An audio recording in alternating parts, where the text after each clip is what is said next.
Hello everyone, मोहित study IQ centre में आपका स्वागत है। आज हम सीडीपी बाल विकास एवं शिक्षा शास्त्र से संबंधित महत्वपूर्ण 30 क्वेश्चंस देखेंगे जो सीटेट के आगामी जो है एग्जाम्स में 14 दिसंबर को जो हो रहे एग्जाम्स के लिए महत्वपूर्ण होंगे। एक एक क्वेश्चंस इंपॉर्टेंट है, खास आपके एग्जाम्स को ध्यान में रख करके बनाए जाते हैं ये क्वेश्चंस, तो इन क्वेश्चंस को आखिर तक ज़रूर से ज़रूर देखिएगा।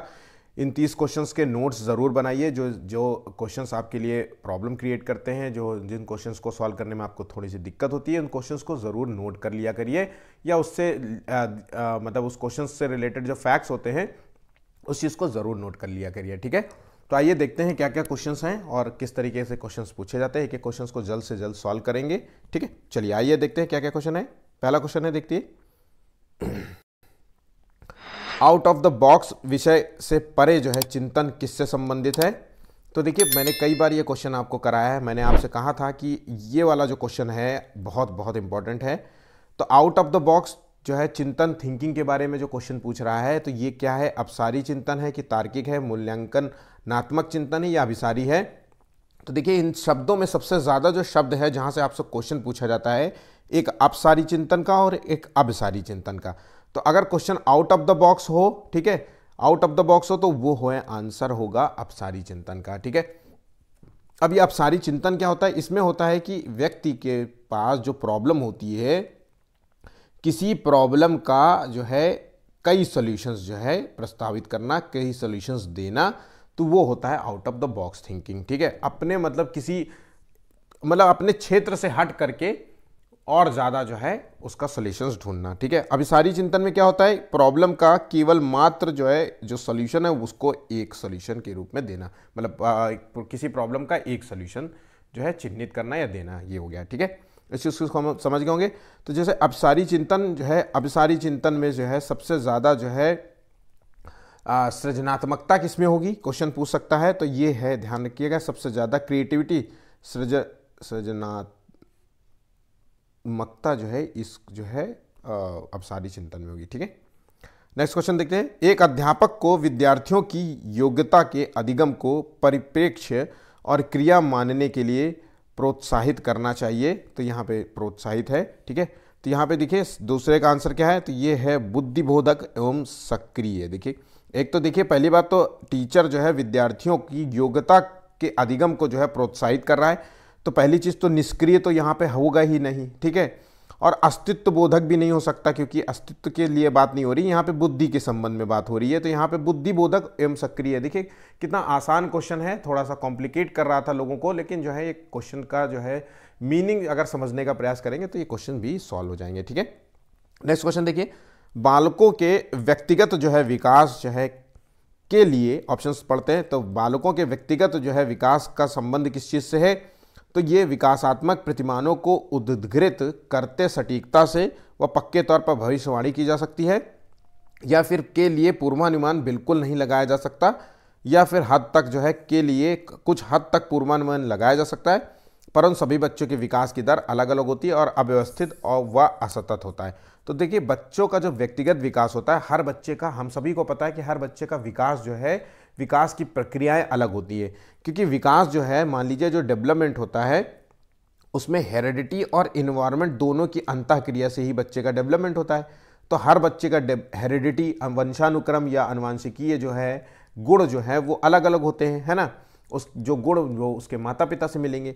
इन्वायरमेंट भी हर किसी का अलग होता है, किसी के घर का माहौल अलग होता है, मोहल्ले का माहौल अलग अलग होता है, स्कूल का माहौल अलग अलग होता है ना। उन माहौल में है जो है हर बच्चा अपने अपने गुणों को प्रदर्शित करता है, उसी के माध्यम से सीखता है। तो यहाँ पे हम कह सकते हैं कि जो व्यक्तिगत विकास का हम कुछ हद तक तो पूर्वानुमान लगा सकते हैं, है ना, लेकिन हम ये नहीं कह सकते कि कोई बच्चा कहाँ तक जा सकता है, कितना जो है बेहतर कर सकता है। हमारा बच्चा पढ़ने में अच्छा है, शारीरिक रूप से अच्छा है ना, हेल्थ में अच्छा है, उसके माता पिता जो है क्रिकेटर है, तो हम ये कह सकते हैं कि बच्चा आगे आने वाले भविष्य में जो है क्रिकेटर बन सकता है। लेकिन हम ये नहीं कह सकते कि क्रिकेट में कितना अच्छा करेगा, ये नहीं हो सकता। ठीक है, तो हम कुछ हद तक पूर्वानुमान लगा सकते हैं, परंतु सभी बच्चे के विकास की दर भी अलग अलग होती है, ये इस चीज़ को भी ध्यान रखना है। ठीक है, आगे बढ़ते हैं अगले क्वेश्चन की ओर। डैश डैश डैश समाजीकरण का प्राथमिक और डैश डैश डैश समाजीकरण का द्वितीयक कारक है। बहुत इंपॉर्टेंट भी क्वेश्चन है और बहुत सिंपल क्वेश्चन है। 100% जो है लोग इस क्वेश्चन को कर पा रहे होंगे, ठीक है, जो पहली बार शायद एग्जाम दे रहे होंगे उनको हो सकता है कि ये समझ में ना आए। तो देखिए समाजीकरण क्या होता है, तो प्राथमिक जो समाजीकरण की जो पहली प्रक्रिया होती है वो होती है उसका परिवार। ध्यान रखिएगा, पहली प्रक्रिया उसका परिवार होता है, उसका घर होता है ना, उसके दादा दादी माता पिता होते हैं, जहाँ से उसकी समाजीकरण की प्रक्रिया शुरू होती है। समाज में कैसे उठते बैठते हैं, समाज के किन नियमों को पालन करते हैं, ये कौन सिखाएगा, ये उसके माता पिता सिखाते हैं। ठीक है, उसके बाद जो समाजीकरण की द्वितीय प्रक्रिया होती है वो घर परिवार को छोड़कर बाकी सब यहाँ, तो यहाँ विद्यालय भी समाजीकरण का द्वितीय प्रक्रिया है, मीडिया को भी द्वितीयक मान लीजिए। ठीक है, आसपास का जो पड़ोस है वो भी द्वितीयक प्रक्रिया में आएंगे। तो यहाँ पे जो आंसर है वो है ऑप्शन ए। ठीक है, इस चीज़ को ध्यान रखिएगा, प्राथमिक प्रक्रिया में माता पिता को रख लीजिए, परिवार को रख लीजिए, नाना नानी दादा दादी ये सब को रख लीजिए, है ना। बाकी जो है जितनी भी चीज़ें हैं वो द्वितीय प्रक्रिया के अंतर्गत आएंगी। नेक्स्ट क्वेश्चन देखिए, लेव वाइगोस्की के अनुसार अधिगम क्या है। तो हम सभी को ये तो क्वेश्चन बिल्कुल रट जाना चाहिए, ये नहीं, इसके संबंध में जितने भी क्वेश्चंस आते हैं वो सभी इंपॉर्टेंट होते हैं। यहाँ से कम 3 क्वेश्चन पूछे जाएंगे, ध्यान रखिएगा, यहाँ से आपको 3 क्वेश्चन आएंगे। लास्ट टाइम जो है अभी जुलाई में जो एग्जाम हुआ था 2024 में, उसमें भी जो है पियाजे और वाइगोस्की से 3 क्वेश्चन पूछे गए थे, इसलिए बहुत इंपॉर्टेंट टॉपिक है। ठीक है, तो वाइगोस्की ने जो सिद्धांत दिया था वो है, हम सभी को पता होना चाहिए, सामाजिक सांस्कृतिक सिद्धांत। तो सामाजिक सांस्कृतिक सिद्धांत दिया था, समाज में रह करके बच्चा सीखता है, संस्कृति को पालन करके सीखता है ना। तो यहाँ पे वाइगोस्की के अनुसार जो अधिगम है वो क्या है, वो ज्ञान के निर्माण की एक प्रक्रिया है, ध्यान रखिएगा, ना कि एक निष्क्रिय प्रक्रिया है। तो निष्क्रिय तो होना नहीं चाहिए, अभ्यास और दोहराव की प्रक्रिया है, ये चीज़ भी नहीं हो सकती। अभ्यास की प्रक्रिया हम मान सकते हैं, अधिगम वो है थॉर्नडाइक के लिए। ठीक है, उद्दीपन की इससे संबंध में ये भी नहीं है, तो आंसर यहाँ पे ए है। ठीक है, नेक्स्ट क्वेश्चन देखिए, एरिक्सन ने मानव विकास को विभाजित किया था। तो एरिक्सन ने जो है मानव विकास को विभाजित किया था, कितने चरणों में विभाजित किया था, क्वेश्चन है। तो पहली बात तो ये आपको पता होना चाहिए, एरिक्सन ने जो है मनोसामाजिक सिद्धांत प्रस्तुत किया था, इस चीज को नोट कर लीजिए, मनोसामाजिक सिद्धांत प्रस्तुत किया था। तो इन्होंने बताया था कि बच्चे का जो व्यक्ति का जो विकास होता है, उसका पूरा जीवन जो चलता है वो 8 चरणों में होता है, ध्यान रखिएगा। तो व्यक्ति का जो संपूर्ण विकास होता है वो 8 चरणों में कंप्लीट होता है, तो यहाँ पे ध्यान रखिएगा। अच्छा, पियाजे के अनुसार कितने चरणों में विकास कंप्लीट होता है, वो है 4 चरणों में, ध्यान रखिएगा। ठीक है, इसको भी ध्यान रखना। आगे बढ़ते हैं अगले क्वेश्चन की ओर। कठिनाई की पहचान, लक्ष्य निर्धारण, संभावित समाधान और परिणामों की खोज, तदनुसार कार्य करना और परिणामों का जो है मूल्यांकन करना निम्न में से किस प्रक्रिया में शामिल महत्वपूर्ण चरण हैं। तो देखिए, कठिनाई की पहचान करना, फिर उसका लक्ष्य निर्धारित करना, फिर उसके संभावित समाधान क्या उसका सॉल्यूशन हो सकता है, फिर उस परिणामों की खोज करना, फिर उसके अनुसार कार्य करना, ये सारी जो चीज़ें हैं ये समस्या समाधान के अंतर्गत आती है, ना कि नकल और ना कि निष्क्रिय ध्यान या ना आरोपण के, ये समस्या समाधान के अंतर्गत आइए। ठीक है, बहुत सामान्य सा क्वेश्चन है, ये शब्द भी आपको समझ में आ रहा होगा, पहचान पे पा रहे होंगे कि इसका आंसर क्या हो सकता है। ठीक है, चलिए आगे बढ़ते हैं अगले क्वेश्चन की ओर। बाल केंद्रित शिक्षा के समर्थक के तौर पे आपके अनुसार निम्नलिखित में से किसका महत्व जो है सर्वाधिक है। तो देखिए, बाल केंद्रित शिक्षा के समर्थक के तौर पर, ठीक है, ऐसी शिक्षा जो बच्चों के इर्द गिर्द हो, ऐसे कार्य कराना, ऐसे जो है क्वेश्चंस कराना, ऐसे पाठ पढ़ाना, बच्चों को जो भी कराना, जो भी एक्टिविटी कराना, वो सब कुछ बच्चों के इंटरेस्ट से रिलेटेड हो, जिसमें बच्चा जो है, जिसका बच्चे का इंटरेस्ट हो और उसको अच्छा लगता हो, जैसे कलर कराना, ऐसी जो है कलर के माध्यम से बच्चे को जो है कलर्स के बारे में बताना, फिर कलर्स कराते हुए ये भी बताना कि रेड कलर का कौन सा फ्रूट होता है। तो इस तरीके से शिक्षा की बात हो रही है। ठीक है, तो इसमें जो है इसके अनुसार सबसे महत्वपूर्ण क्या है, तो शिक्षक जो है बालक के व्यक्तित्व का कहाँ तक विकास कर पाता है, यह आंसर है यहाँ पे, या फिर टीचर कितना ज्ञानी है, आकर्षक है, गुणयुक्त है। तो देखिए, टीचर कितना है इससे कोई लेना देना नहीं है। ठीक है, शिक्षक अपने विद्यालय को कितना अधिक जो है समय देता है या कितना भव्य रूप से दिखाने का प्रस्तुत करता है, यहाँ पे भी इस चीज़ का नहीं है। टीचर की पहचान का दायरा कितना विस्तृत है, यहाँ पे आंसर है ऑप्शन ए। ठीक है, नेक्स्ट क्वेश्चन देखिए, बालक के समाजीकरण में अध्यापक की भूमिका को निर्देशित नहीं करता है। तो बालक के समाजीकरण में टीचर की भूमिका को निर्देशित नहीं करता है, तो टीचर जो है ऐसी चीज हमें आंसर ढूंढना है जो समाजीकरण की प्रक्रिया में टीचर का कोई रोल ना हो। ठीक है, तो यहां पे देखिए, वो शिक्षा के द्वारा बच्चों में सामाजिक और सांस्कृतिक मूल्य पैदा करता है। तो बिल्कुल एक टीचर का बहुत बड़ा रोल होता है कि वो सामाजिक और सांस्कृतिक मूल्य पैदा करता है, समाज के नियमों को बताता है कि क्या चीज़ें जो है बच्चे समाज में हमारे जो है क्या क्या चीज़ें चल रही हैं, अपनी संस्कृतियों के बारे में बताता है। तो ये तो है बिल्कुल। समाजीकरण की प्रक्रिया को तीव्र गति प्रदान करने के लिए टीचर जो है बालक को माता पिता से दूर कर देता है, ये दूर रखता है। तो यहाँ पे देखिए समाजीकरण की प्रक्रिया में माता पिता तो प्राथमिक रोल होते हैं, द्वितीयक होता है स्कूल, टीचर, ये सब होते हैं, और टीचर ही उसको दूर करेगा, तो ये कैसे हो सकता है। तो यहाँ पे जो आंसर है वो हमें मिल चुका है, मतलब ऑप्शन यहाँ पे बी है। बाकी सभी सामान्य जो है समाजीकरण की प्रक्रिया में फायदा पहुंचाएंगे, लेकिन ये चीज जो है नहीं होनी चाहिए। ठीक है, नेक्स्ट क्वेश्चन देखिए, बचपन की समझ किससे अत्यधिक प्रभावित हुई है। तो यहाँ बचपन की समझ जो है किससे सबसे अधिक प्रभावित हुई है। तो यहाँ पे देखिए, यहाँ पे 4 ऑप्शन हैं, थोड़े से यूनिक क्वेश्चन है, इसको नोट कर लीजिएगा क्योंकि सीटेट में एग्जाम में पूछा गया है, बहुत समय से नहीं पूछा गया, तो हो सकता है ये पूछा है। सीटेट में क्वेश्चंस हमें ध्यान रखिएगा, सीटेट में क्वेश्चन बिल्कुल रिपीट हो जाते हैं। रिपीट कैसे? अगर बाल केंद्रित शिक्षा के बारे में बात करें तो जरूरी नहीं है कि वही ऑप्शंस हो, लेकिन बाल केंद्रित शिक्षा से संबंध में क्वेश्चन आपसे पूछा गया, अब सारी चिंतन के संबंध में आपसे क्वेश्चन पूछेगा, है ना, पियाजे के संबंध में आपसे क्वेश्चन पूछेगा, तो ये क्वेश्चंस आपसे जरूर मिलेंगे। 4 चरण पियाजे के हैं और 4 चरण के संबंध में आपको चीजें पता होनी चाहिए। ठीक है, तो यहां पे देखिए बचपन की समझ किससे सबसे अधिक प्रभावित है, तो मनोविज्ञान, समाजशास्त्र, भूगोल और मानव विज्ञान। यहां पे आंसर हो गया डी। मनोविज्ञान में बच्चे का जो है मानसिक विकास देखा जाता है, भावनात्मक विकास देखा जाता है। समाजशास्त्र में बच्चे का समाज, परिवार, इससे संबंध में विकास देखा जाता है। भूगोल में परिवार भूगोल में जो है पर्यावरणीय समझ देखी जाती, इन्वायरमेंट आसपास का, उसके माध्यम से बच्चा कैसे सीख रहा है। और मानव विज्ञान में जो है सांस्कृतिक पहलुओं को जो है देखा जाता है, रीति रिवाजों को देखा जाता है। ठीक है, इन सभी चीज़ों से जो है ये सभी बच्चा जो है प्रभावित होता है। आंसर है यहाँ पे डी। नेक्स्ट क्वेश्चन देखिए, लेव वाइगोस्की के सामाजिक रचनावादी सिद्धांत के अनुसार छात्रों का मूल्यांकन किस विधि से करना चाहिए। तो यहां हमें पता होना चाहिए कि वाइगोस्की ने जो सिद्धांत प्रस्तुत किया था वो सामाजिक सांस्कृतिक सिद्धांत प्रस्तुत किया था। तो अगर सामाजिक सिद्धांत प्रस्तुत किया था तो हमें इसका मतलब है कि बच्चों का मूल्यांकन भी सामाजिक और सांस्कृतिक रूप से ही करना चाहिए।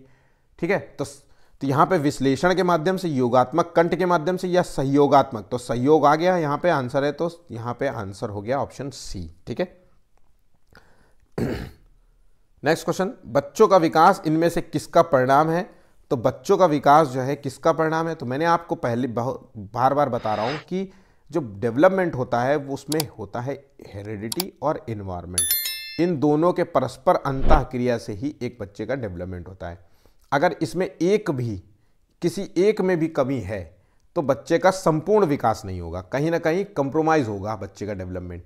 ठीक है, अगर हेरिडिटी में कमी है तो चाहे जितना बेहतर इन्वायरमेंट आप देने का प्रयास करिए, बच्चे का डेवलपमेंट संपूर्ण रूप से सही नहीं होगा। ठीक है, तो इस चीज़ को ध्यान रखिएगा। तो आनुवांशिकता वातावरण के बीच जो है परस्पर अंतःक्रिया का ये परिणाम है। ऑप्शन यहाँ पे डी बिल्कुल सही है। एक विद्यालय जो है बैडमिंटन प्रतियोगिता के लिए विद्यार्थियों का चयन करते समय लड़कों को प्राथमिकता देता है। अब देखिए यहाँ पे जेंडर जो है से संबंध में ये वर्ड बिल्कुल रट लीजिए। तो जहाँ पे कोई भी चीज़ हो रही हो, चाहे प्रतियोगिता हो रही हो, चाहे पढ़ाई हो रही हो, चाहे खेल कूद हो रहा हो, कुछ भी हो रहा हो, कुछ फर्क नहीं पड़ता, अगर टीचर हो या स्कूल हो या कोई भी हो या माता पिता हो या कोई घर का सदस्य हो, कुछ भी हो, जो प्राथमिकता किसी को दे कि लड़कियां ये करेंगी, लड़के ये करेंगे, इस तरीके की बातें हो रही हो। संगीत जो है देखिए, बैडमिंटन में जो है लड़कों को प्राथमिकता दी गई है और संगीत की प्रतियोगिता में, डांस में लड़कियों की प्राथमिकता दे रही। तो ये जो उदाहरण है ये जेंडर रूढ़िवादिता का उदाहरण है, रूढ़िबद्धता का उदाहरण है, या फिर जेंडर स्टीरियोटाइप जो है इसे कहते हैं। ठीक है, जिसमें लड़का और लड़की में भेद किया जा रहा हो। ठीक, ये बोला जा रहा हो कि लड़कियां जो हैं ये करेंगी, लड़कियां मतलब खेल कूद करें, लड़कियां संगीत और डांस करेंगी, और लड़के जो है वो इस बाहर जो है ग्राउंड में जाकर के क्रिकेट खेलेंगे, फुटबॉल खेलेंगे, बैडमिंटन खेलेंगे। ठीक है, नेक्स्ट क्वेश्चन देखते हैं। निबंधात्मक प्रश्नों के द्वारा निम्नलिखित में से किस जो है क्षमता का आकलन संभव नहीं है। अब निबंधात्मक प्रश्न होते क्या है, इसकी क्या खूबियां हैं। तो देखिए निबंध है, इसका मतलब है कि ये रटने पर आधारित, बच्चा रटा होगा, उसके बाद तथ्य रट लिया होगा, 2-4 पॉइंट उसको लिखता जा रहा है खूब सारे। हम लोग भी अक्सर यही करते थे। तो तथ्यों पर आधारित होता है। बच्चे का जो है, हम बच्चे के मेंटालिटी को नहीं समझ पाएंगे, हम मेंटल जो है उसकी स्थिति को नहीं जान पाएंगे। अब मेंटल स्थिति को नहीं जान पा रहे तो मेंटल स्थिति को किससे जान पाएंगे, तो पर्सनल इंटरव्यू होता है जो, उससे जान सकते हैं हम मेंटल इंटरव्यू, मेंटालिटी को बच्चे की। तो यहाँ पर रटने पर ज़्यादा ये फोकस होता है, मेंटालिटी पर जो है बच्चे का मेंटालिटी, बच्चे की सोच जो है हम नहीं समझ पाते इसमें निबंधात्मक प्रश्नों के माध्यम से। ठीक है, तो यहाँ पे देखिए अर्जित ज्ञान से संगत तथ्य का चयन करना या स्थूल या सूक्ष्म दोनों स्तरों पर समस्या को समझना या शिक्षार्थियों का भाषण कौशल। तो यहाँ पे देखिए आकलन संभव नहीं है, वो है भाषण कौशल। भाषण के लिए क्या होगा, जब भाषण के लिए तो हमें सामने सामने बैठना होगा, सामाजिक रूप से अंतःक्रिया करनी पड़ेगी, एक दूसरे से कम्युनिकेट करना पड़ेगा, तभी तो भाषण कौशल होगा। तो इसका आकलन नहीं हो सकता, बाकी सभी चीज़ों का हो सकता है। नेक्स्ट क्वेश्चन, अर्पिता ने अपनी कमीज का बटन बंद करने व कलम पकड़ना सीखने से पहले गिलास और बोतल पकड़ना सीख लिया। तो ये जो है उदाहरण किस ओर संकेत करता है? देखिए गिलास पकड़ना है ना फाइन मोटर, और जो है बटन बंद करना और कलम पकड़ना जो है ये ग्रॉस मोटर स्किल्स और फाइन मोटर स्किल्स का उदाहरण है। ठीक है, तो यहाँ पे जो है बच्चा जो है पूरी मसल्स का प्रयोग करता है पहले। ठीक है, पहले जो है पूरा हाथ यूज़ करता है। आपने अक्सर देखा होगा कि बच्चा जो है पूरा गिलास पकड़ लेता है लेकिन लिखना नहीं जानता।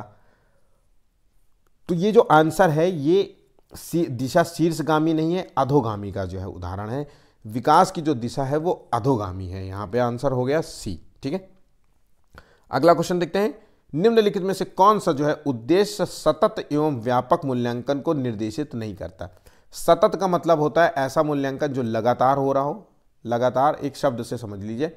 व्यापक मूल्यांकन किसी एक विशेष क्षेत्र का मूल्यांकन हो रहा हो, जैसे हम शारीरिक मूल्यांकन करने लगे, उसके मानसिक मूल्यांकन करें, इस चीज़ का। और सतत में हर चीज़ का मूल्यांकन हो रहा है और लगातार हो रहा हो, इस चीज़ को तो पहले याद रखना। अब बाकी और हम चीज़ें देख लेते हैं। मूल्यांकन क्यों करते हैं कि ताकि हम ये इसलिए मूल्यांकन करते हैं कि ताकि बच्चे का जो है हम समझ सके कि बच्चे में क्या कमियां हैं और उसको उन कमियों को हम सुधार सके, यही इसका मूल उद्देश्य होता है। तो देखिए जो मूल्यांकन निर्देशित नहीं करता, ये मूल्यांकन शिक्षा प्राप्ति के बाद किया जाता है, ऐसा बिल्कुल नहीं है। ये मूल्यांकन जो है शिक्षा प्राप्ति के दौरान भी किया जा सकता है। जैसे आप कुछ पढ़ा रहे हो तो यहाँ पे आंसर है, यहाँ पे आंसर यही गलत है, यहाँ पे निर्देशित नहीं है।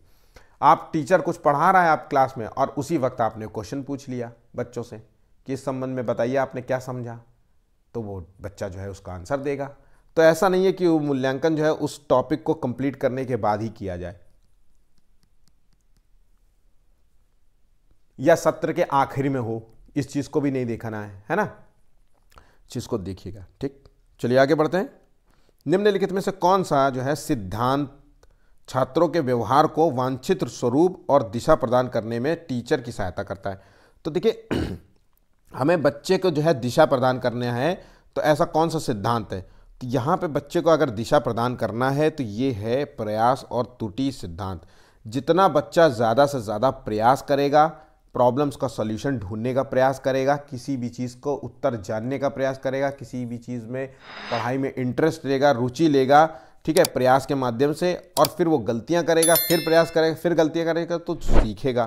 तो यहाँ पे जो आंसर है वो है ऑप्शन बी। ठीक है, नेक्स्ट क्वेश्चन, निम्नलिखित में से कौन सी रणनीति कक्षा में व्यक्तिगत मतभेदों को पूरा करने के लिए प्रभावी नहीं है? तो यहाँ पे किस चीज की बात कर रहा है? व्यक्तिगत मतभेद की बात हो रही है। ठीक है, तो यहां पे 19वें का जो आंसर है प्रभावी नहीं है। यहां पे अपने मौखिक और गैर मौखिक जो है संचार पर विचार करना, मतभेदों को पहचानना और सम्मान करना, विविध जो है शैक्षणिक मतभेदों का प्रयोग करना, या फिर छात्रों की कमियों को पहचाने और उन्हें ठीक करें। ऑप्शन यहां पे डी है। देखिए व्यक्तिगत जो है मतभेदों को पूरा करने के सबसे प्रभावी इसलिए नहीं है कि क्योंकि अगर आप बच्चों की कमियों को पहचानने का प्रयास करेंगे और बार बार बताने का प्रयास करेंगे तो इससे बच्चे का आत्मसम्मान जो है गिर जाएगा। ठीक है, उसके अंदर एक अलग ही मेंटालिटी बनेगी कि वो जो है बार बार सर मुझसे ये क्वेश्चन क्यों पूछते हैं, बार बार जो है मेरे बारे में क्यों बताते हैं कि तुम्हें ये नहीं आता, तुम्हें वो नहीं आता। तो इस चीज़ से ध्यान रखना है। ठीक है, नेक्स्ट क्वेश्चन देखते हैं। एक प्रगतिशील कक्षा में जो है अधिगम कैसे होता है? तो एक प्रगतिशील कक्षा का मतलब क्या है? तो वो कक्षा जहाँ पे बच्चे की जो है इंटरेस्ट का ध्यान रखा जाता है, वो कक्षा जहाँ बच्चे के व्यक्तिगत जो है उस चीज़ का ध्यान रखा, क्षमता का ध्यान रखा जाता है कि बच्चे में क्या जो है अक्षमता है या क्या क्षमता है, इन चीज़ों का ध्यान रखा जाता है। ऐसी कक्षा जहाँ पे बच्चे के सृजनात्मकता का विकास होता है। ऐसी क्लासरूम जहाँ बच्चे का बहुभाषिता बच्चे हैं तो वहाँ पे ऐसे बच्चों के जो है लैंग्वेज डेवलपमेंट पे ध्यान दिया जाता है, ये सारी चीज़ें होती हैं। तो यहाँ पे देखिए अधिगम जो है अंतःक्रिया व संवाद द्वारा होता है, तो बिल्कुल एक दूसरे की अंतःक्रिया और संवाद द्वारा होता है, ये बिल्कुल यहाँ पे जो है आंसर है 20 का ए। तो यहाँ प्रगतिशील कक्षा में अंतःक्रिया एक दूसरे से कम्युनिकेट किया जाता है, एक टीचर और मतलब बच्चों के बीच में जो है संवाद होता है, बच्चों के बीच में कम्युनिकेशंस होता है, बच्चे जो है टीचर से क्वेश्चन पूछ सकते हैं, टीचर बच्चे से क्वेश्चन पूछ सकते हैं, बच्चे जो है एक दूसरे क्लासरूम में बच्चे से क्वेश्चन पूछ सकते हैं, एक दूसरे से सीखते हैं, ये सारी चीज़ें होती हैं। ठीक है, यहाँ पे निष्क्रिय नहीं होना चाहिए, यहाँ केवल जो है ये की टैग का है एक शब्द हो गया, या एक तरफा जो है प्रसारण के रूप में होता है, तो ये भी आंसर, यहाँ पे आंसर हो गया ए।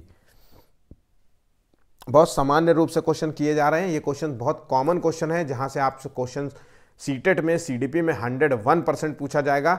अगला जो मेरा वीडियो होगा वो सीटेट का टैग वर्ड से संबंध में होगा, आपने वो वीडियो देखना जरूर देखना मत भूलिएगा, क्योंकि वो वीडियो इतना खास है, क्योंकि उस वीडियो को देखने के बाद आप सीटेट में सीडीपी में जब भी कोई क्वेश्चन करेंगे तो मुझे गारंटी है कि 30 में से आप 25 क्वेश्चन सही कर सकते हैं, अगर सही से आप इस चीज़ को समझें। ठीक है, आइए नेक्स्ट क्वेश्चन देखते हैं। निम्नलिखित में से कौन सी विशेषता हावर्ड गार्डनर द्वारा प्रतिपादित अंतर्वैयक्तिक बुद्धि का उल्लेख करती है? बहुत इंपॉर्टेंट है। बुद्धि के संबंध में मैंने एक पूरा टॉपिक कवर किया है, वो वीडियो आपने देखा तो बुद्धि से संबंध में कुछ क्वेश्चन नहीं आपसे बचेगा। ठीक है, तो उस वीडियो को मेरी जो है प्लेलिस्ट में जाकर के जरूर से जरूर देखिएगा। तो हावर्ड गार्डनर ने जो सिद्धांत दिया था वो मल्टीपल इंटेलिजेंस का सिद्धांत दिया था। इसके अंतर्गत इन्होंने 9 प्रकार की बुद्धि बताई थी, ध्यान रखिएगा, 9 प्रकार की बुद्धि को डिफाइन किया था। अब वो 9 प्रकार की बुद्धि कौन कौन सी थी? तो एक तो ये भाषा के प्रति संवेदनशीलता, ये बुद्धि थी। ठीक है, एक था ध्वनि और ताल के प्रति संवेदनशीलता, तो म्यूजिक कह सकते हैं, संगीतमयी बुद्धि हो गई। दूसरों के विचारों और इच्छाओं को समझने की क्षमता, तो यहाँ पे जो दूसरों के विचारों को समझता है वो है अंतर्वैयक्तिक बुद्धि, ध्यान रखिएगा, उसको कहते हैं अंतर्वैयक्तिक बुद्धि या फिर अंतर्वैयक्तिक बुद्धि। ये दोनों चीज़ों को ध्यान रखिए, नोट कर लीजिए, अंतर्वैयक्तिक बुद्धि। और अगर कोई व्यक्ति जो है स्वयं के विचारों को महत्व देता है, स्वयं की इच्छाओं को समझने की क्षमता रखता है, तो उसे कहते हैं अंतःवैयक्तिक बुद्धि। अंतःवैयक्तिक, जो अंतः मतलब स्वयं हो गया, और यहां पे जो है दूसरा शब्द आ गया, वहां हो गया अंतर।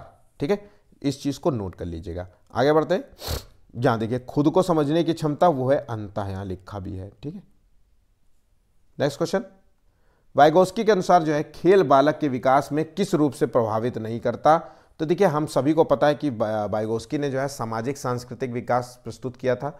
उन्होंने कहा था कि बच्चा जो है, बच्चे को जो डेवलपमेंट होता है समाज और संस्कृति में परस्पर रह करके होता है।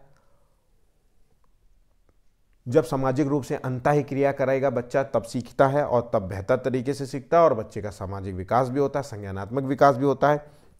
तो खेल जो है जिसमें सामाजिकता होती है, सामाजिक भावना होती है, अंतः क्रियाएं होती है, एक दूसरे को जो है बॉल पास करना, एक दूसरे से इंटरेक्ट करना है ना, उसमें अमीर गरीब नहीं देखा जाता, उसमें जाति धर्म नहीं देखा जाता, बस वो खेल भावना। क्रिकेट में ये सब चीज़ें आपने आमतौर पे देखा होगा।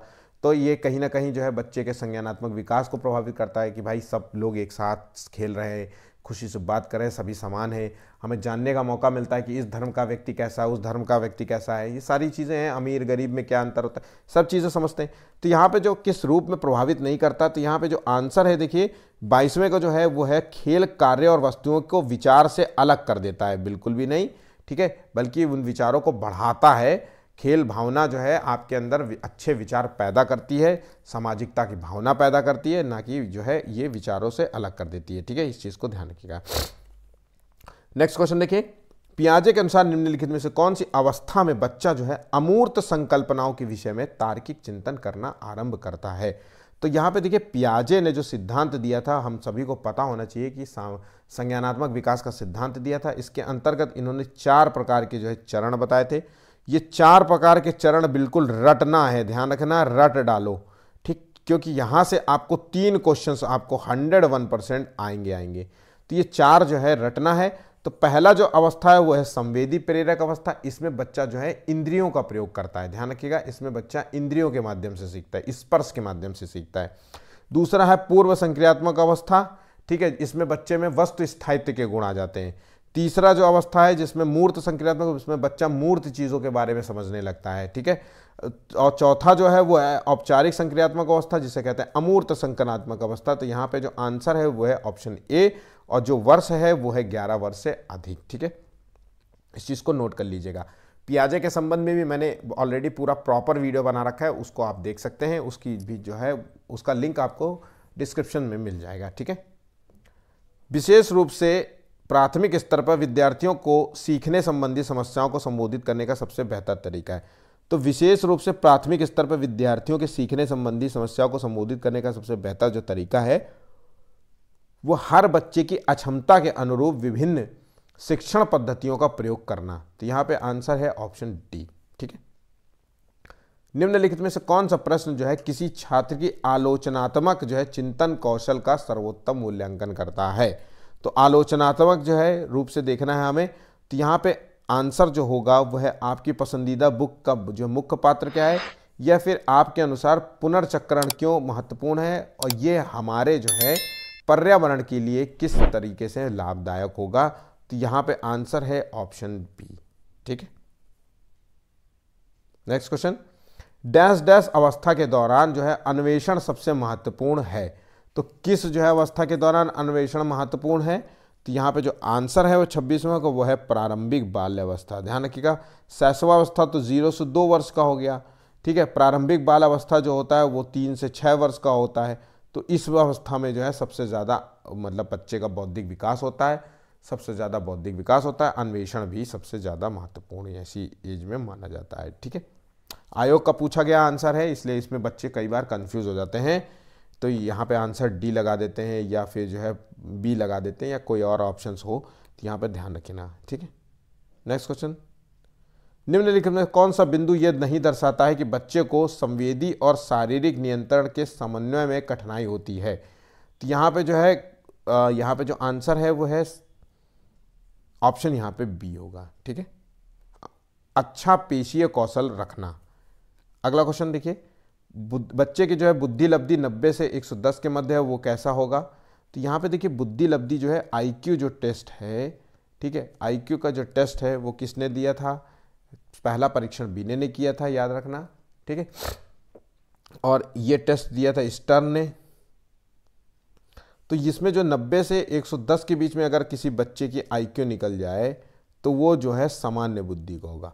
अगर उस बच्चे की आईक्यू 120 से अधिक हो जाएगा तो वो प्रतिभाशाली बच्चा कहलाएगा, या उत्कृष्ट बुद्धि का भी ले लीजिए, ठीक है। और अगर जो है बच्चा जो है 75 से कम आईक्यू का है तो वो मंद बुद्धि होगा।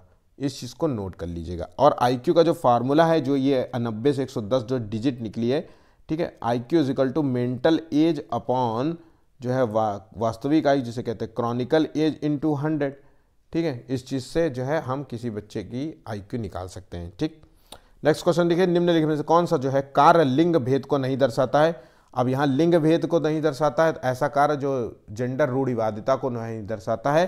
तो मैंने बताया था कि ऐसा कार्य जो लड़का और लड़की में भेद करता हो वो जेंडर रूढ़िवादिता होता है, और जो भेद ना करे वो जेंडर रूढ़िवादिता नहीं कहलाएगा।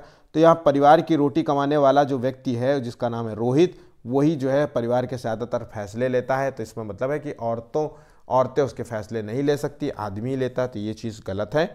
शारदा अपना जो है ज़्यादातर समय रसोई में खाना बनाने में बिताती है। तो यहाँ पे जो शारदा नाम की औरत है वो खाना बनाती है हर वक्त, ठीक है। तो ये भी जेंडर रूढ़िवादिता का उदाहरण है। शेफाली जो है एक शेफाली नाम की लड़की है जो पर्वतारोही बनने के लिए प्रशिक्षण ले रही है। तो देखिए एक लड़की जो पर्वतारोही बनने के लिए बड़ा कठिन टास्क है, तो इसके लिए तो ये है लिंग भेद का उदाहरण नहीं है, ठीक है। आखिरी क्वेश्चन है, एक कक्षा में जो है वैयक्तिक जो है विभिन्नताओं के जो है क्षेत्र हो सकते हैं। तो वैयक्तिक विभिन्नताएं जो है व्यक्ति जो है रुचि में अलग हो सकता है, इंटरेस्ट में अलग हो सकता है, उसके सीखने की क्षमता में अलग हो सकता है, उसका चरित्र उसका कैरेक्टर कैसा है वो उसमें भी अलग हो सकता है। तो यहाँ पे जो आंसर है वो है ऑप्शन डी, ठीक है। तो यहाँ पे जो 30 क्वेश्चंस थे वो सभी समाप्त होते हैं। तो वीडियो पसंद आए तो प्लीज़ वीडियो को लाइक करिएगा। 10 लाइक्स का टारगेट है, आपका लाइक्स हमें मोटिवेशन देगा। हम डेली आपके लिए इसी प्रकार से वीडियोस लेकर के आते रहेंगे। वीडियो को ज़्यादा से ज़्यादा दोस्तों तक शेयर करिए ताकि वो भी इस वीडियो का लाभ ले सकें।